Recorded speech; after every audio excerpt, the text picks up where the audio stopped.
자, 수능 영어는요, 다 비문학이다라고 제가 말씀드린 적이 있는데요. 그러면 국어 비문학 다 맞으면 수능 영어도 다 맞을 수 있을까요?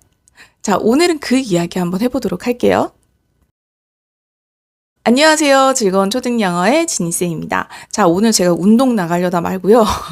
지난주 주말에 제가 지인을 만났는데, 그 지인분이랑 이야기를 하다가 우리, 수능 영어, 그리고 국어의 비문학, 이게 도대체 어떤 상관관계가 있느냐에 대한 질문을 하셨어요. 그래가지고 제가 그것에 대한 답변을 좀 드리다가, 우리 구독자님들한테도 좀 알려드리면 좋겠다라는 생각이 들어서 제가 잊어버리기 전에 빨리 좀 촬영을 하려고, 네, 나가던 길에 카메라를 켰습니다.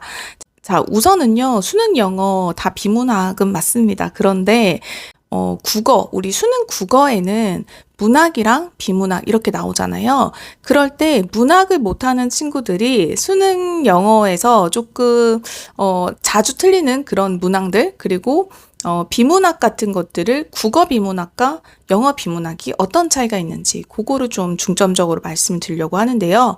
우선 남학생들 같은 경우에 문학을 되게 어려워하는 친구들이 있어요. 그런데 수능 영어에는 문학 안 나오잖아요. 네, 그래서 고전 문학이나 뭐 현대 문학을 영미 소설 이런 거 가져다가 분석을 하거나 해석을 하거나 이런 것들은 없습니다. 없는데요. 중요한 거는 이런 유형의 문제가 있어요. 어떤 거냐면 이 글의 주제를 찾으세요. 또는 화자의 심정으로 알맞은 것을 고르세요. 이런 문제들이 있거든요.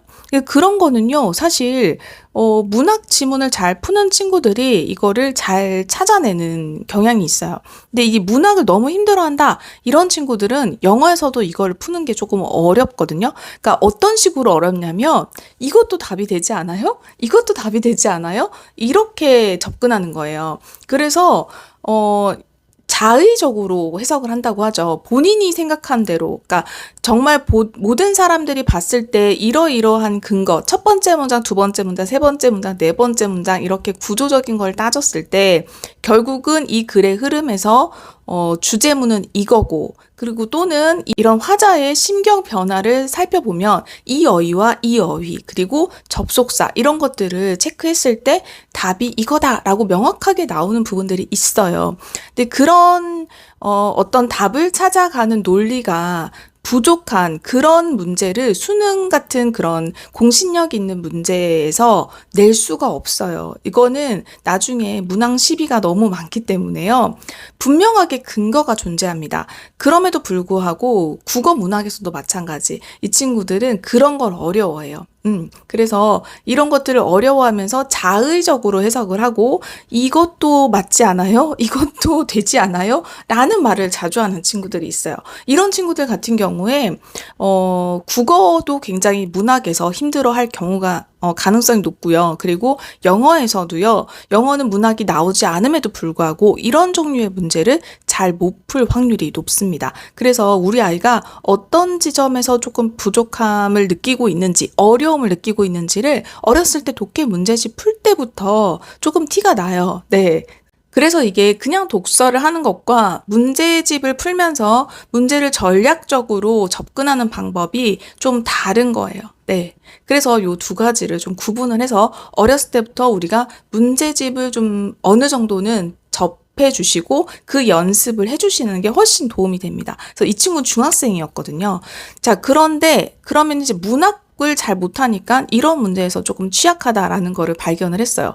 두 번째는 또 뭐였냐면 비문학인데 비문학은 다 맞는데요. 국어에서.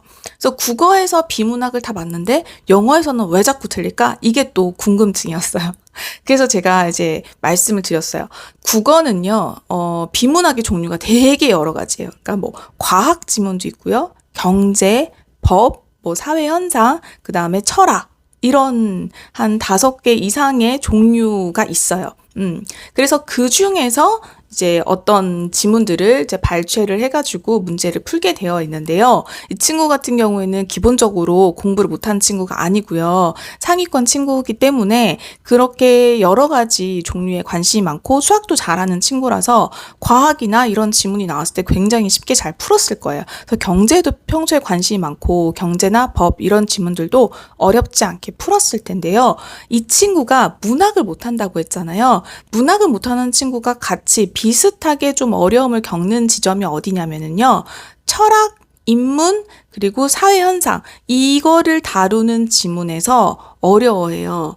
그런데 이 지문만 거의 대부분 수능 영어에서 나옵니다. 그러니까 수능 영어에서는요, 과학이나 경제나 법 지문을 다루기에는 너무 헤비해요. 너무 어렵기 때문에 그래서 사회 현상을 다루는 우리 경제 경영서에서 많이 보는 그런 실용문 같은 것들 있잖아요. 그런 것들도 주로 나오고요. 그리고 또는 교육학에 관련된 어떤 그 이론들 그런 것도 잘 나와요. 그리고 이제 요즘에는 점점 영어가 어려워지고 있거든요. 그러다 보니까 인문, 철학 분야에도 점점 이야기들이 조금 나옵니다. 그러니까 왜냐하면 그 윤리와 사상 이런 교과목, 그러니까 우리가 도덕이라고 하죠. 그런 교과목에서 이미 한글로 된 버전을 이미 다 배운 내용들이고 그거를 조금 아주 압축해서 그 내용들을 수능 영어에도 가끔씩 출연을 하게 됩니다. 자, 그러면 우리가 이런 건 어떻게 대비를 해야 되냐? 근데 이것도 마찬가지예요. 우리가 어떻게 출제를 하느냐에 대한 어떤 그 출제 로직을 잘 생각을 해보면은 좀 답이 나올 수 있는데요. 예를 들어서 이것도 근거가 없이는 답을 도출해낼 수 없어요.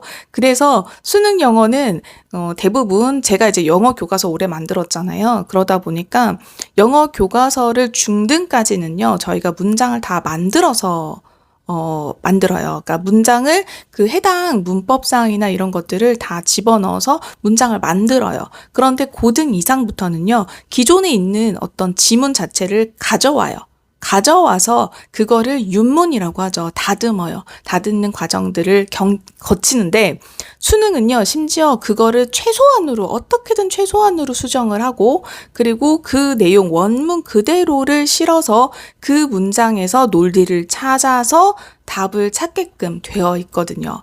그러다 보니까 그 원전을 가져올 때 보통 어디서 많이 가져오냐라고 생각을 해보면은요, 출제하시는 분이 누군지를 생각해보면 답이 또 나오죠. 그래서 저희가, 문과생들이잖아요. 영어 전공하신 박사님들, 그리고 교수님들은 대부분, 문과생들이에요. 그러다 보니까 사실 가르치는 선생님도 마찬가지고 문과생이라서 문과 출신의 교수님들, 박사님들이 문제를 많이 내다 보니까 사회현상, 인문, 철학, 실용, 그 다음에 교육학, 이런 쪽에, 원서들에서 많이 발췌가 된다라는 사실 여러분이 알고 계시면 도움이 되실 것 같아요.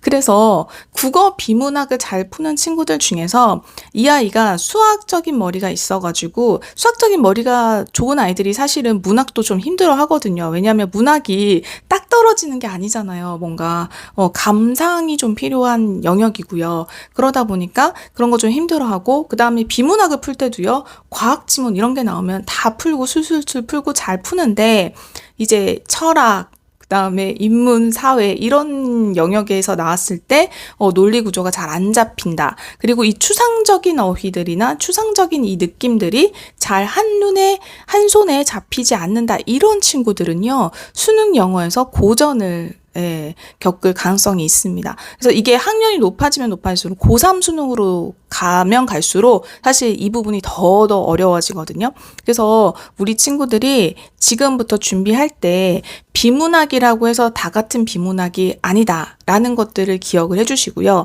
비문학은요, 어렸을 때 우리가 읽는 스토리북 같은 것들은 다 문학에 속하잖아요. 그러니까 어떤 스토리텔링이 있고 스토리가 있는데 비문학 같은 경우는 지식이에요, 지식. 지식을 그냥 글을 통해서 습득을 하는 거거든요. 그러니까 그 글 자체의 논리 구조가 굉장히 명확하다라는 거예요. 그래서 우리 뉴스 기사 이런 것도 다 비문학이거든요. 이런 것들을 순서대로 정렬하고 사건의 순서대로 정렬하고 그리고 이게 인과관계를 분명하게 하고 이런 식의 텍스트를 많이 읽어본 아이들이 나중에 수능 영어에서는 좀 더 유리할 가능성이 있다라는 겁니다.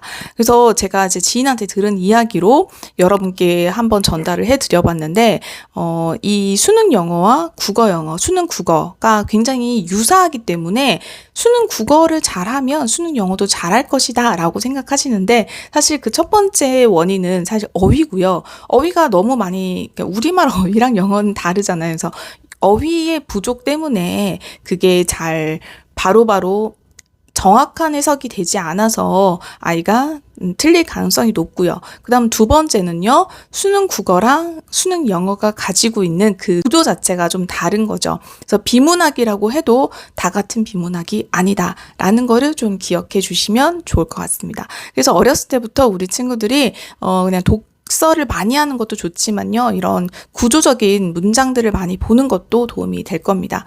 그래서 제가 비문학 강의도 해요. 얼마 전에도 공지 드렸지만 이제 6월 달에 개강을 하거든요. 어렸을 때부터요. 스토리 말고도 이런 비문학의 형태로 되어 있는 그런 동화책들이나 그림책들도 있거든요. 그것을 어떻게 접근하느냐부터 시작을 해서 사실 뉴스, 신문, 그 다음에 교재 어떻게 보는지까지 전부 다 이렇게 다 설명을 해드리는 그런 비문학 강의도 하고 있어요. 그러니까 어머님들이 궁금하시면 그런 내용들도 한번 수강해서 들어보시는 것도 도움이 될 것 같습니다. 자, 그러면 지니쌤은 다음번에 또 좋은 내용으로 돌아오도록 하겠습니다. 안녕히 계세요.